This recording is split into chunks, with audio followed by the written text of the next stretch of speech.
আচ্ছা, সময় কি শুধু খারাপ চলে? ভাগ্যও কখনো সময়ের সাথে সাথে তাল মিলিয়ে খারাপভাবে চলতে থাকে কি, তাই তো? আজকে ছিল তেমনই একটা দিন। নমস্কার বন্ধুরা, আমি তোমাদের সকলের প্রিয় শ্রুতি। আজকে আমার চোখে মুখের ছাপ দেখে অবশ্যই বুঝতেই পারছো আজকে হলো সেই কঠিন থেকে কঠিনতম দিন। যেই দিনটা এত দিন ধরে প্রতিটা মুহূর্তে কুড়ে কুড়ে খেয়ে আমাদের প্রত্যেককে। তাই আমরা সবাই মিলে রওনা দিয়েছিলাম সেই দিকে, যেই দিকে গেলে অনেকটা ভয় কাজ করে মনে, আর অনেকটা চিন্তা।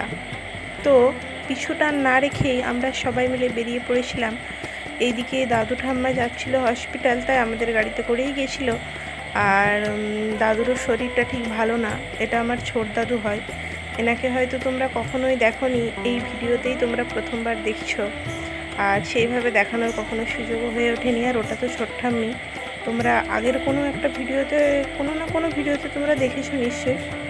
তো ওইদিকে জেঠিমাকে বললাম যে চল আসছি তাহলে, বলে আমরা বেরিয়ে পড়লাম ভগবানকে প্রণাম করে।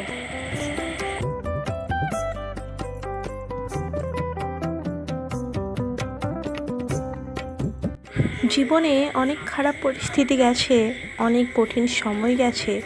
এমনও সময় গেছে যেই সময়গুলোতে আমি আমার পরিবার, পরিজন, বন্ধু বান্ধবী সকলকেই পাশে পেয়েছি। তবে আজ এমন একটা কঠিন দিন, যে দিনে আমার ভরসা, আমার শক্তি, আমার ভালোবাসার মানুষটা একটা কঠিন পরিস্থিতির মধ্যে দিয়ে যাচ্ছে।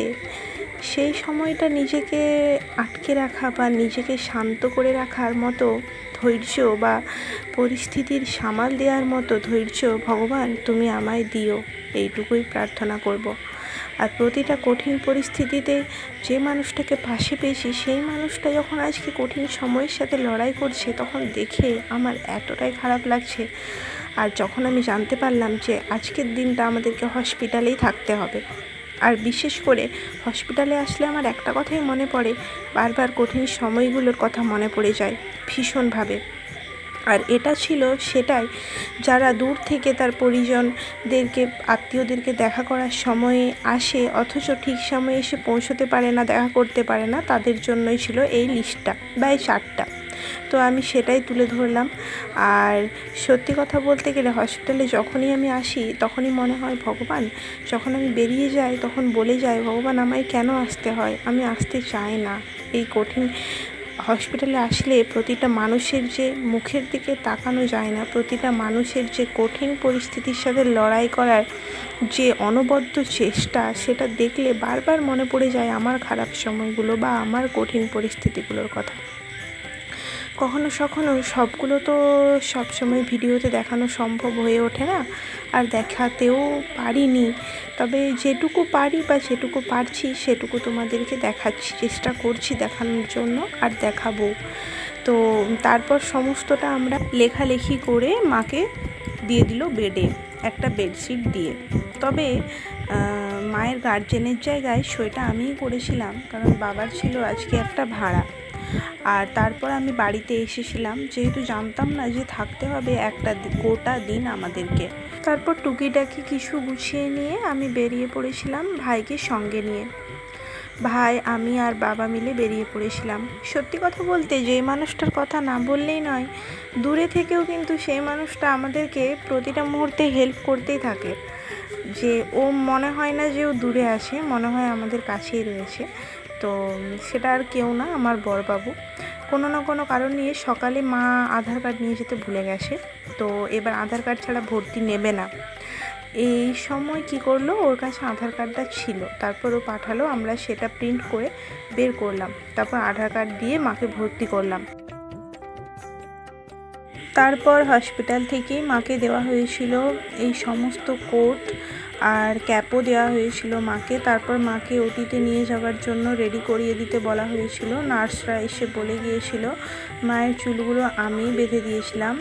আর বাড়িতে ফিরে আসার পর মায়ের প্রচণ্ড হেয়ার ফল হচ্ছে, কেন জানি না। আর মায়ের মুখটার দিকে তাকিয়ে তোমরা বুঝতেই পারছো মা কতটা চিন্তিত। আর তারপরে মাকে বললাম, মা দেখো এটা না ভেজা রয়েছে। মা তখন হাসছে, ভেজা রয়েছে, এখন কি করে শুকোবে রে?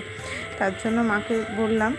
আর এর মধ্যে একটা জিনিস লক্ষ্য করলো, যে মায়ের যে চোখের মণিটা একটা ড্রপ দিল, সেটা বারবার প্রতি মিনিট অন্তর, প্রতি 20 মিনিট অন্তর এটা লাগানোর জন্য দিয়েছিল। আর আস্তে আস্তে এটা বড় হয়ে গেছে, সেটাই তোমাদেরকে দেখাচ্ছি। আর এখানে যে কত মানুষকে আমি দেখতে পেলাম তাদের পরিবারের সঙ্গে রয়েছে, আর তার মধ্যে আমার মাও রয়েছে। এনারা প্রত্যেকেই চোখের অপারেশন করাবেন, ছানির অপারেশন রয়েছে, কারোর আরও অন্যান্য প্রবলেম রয়েছে। তারপর আমরা একসাথে করে লিফটে উঠে গেলাম। এরপর আমরা যাচ্ছি 5তলায়। 5তলায় যে ওটি রয়েছে 4th ফ্লোর সেইখানে, আর এখানে মা ওটিতে ঢুকে গেল, বা এটা লেবার রুমও। তো মা যখন বেরিয়েছিল সেই মুহূর্তে আমি আর ভিডিও করতে পারিনি। মা প্রচুর ভয় পেয়েছিল আর থরথর করে কাঁপছিল। তার জন্যই বন্ধুরা, তোমরা ভগবানের কাছে প্রার্থনা করো যেন আমার মা খুব তাড়াতাড়ি সুস্থ হয়ে ওঠে। আরও অন্যান্য ভিডিও তোমাদের কাছে খুব তাড়াতাড়ি নিয়ে আসার চেষ্টা করব। ততক্ষণ পর্যন্ত তোমরা সকলে ভালো থেকো, সুস্থ থেকো, সকলকে ভালো রেখো।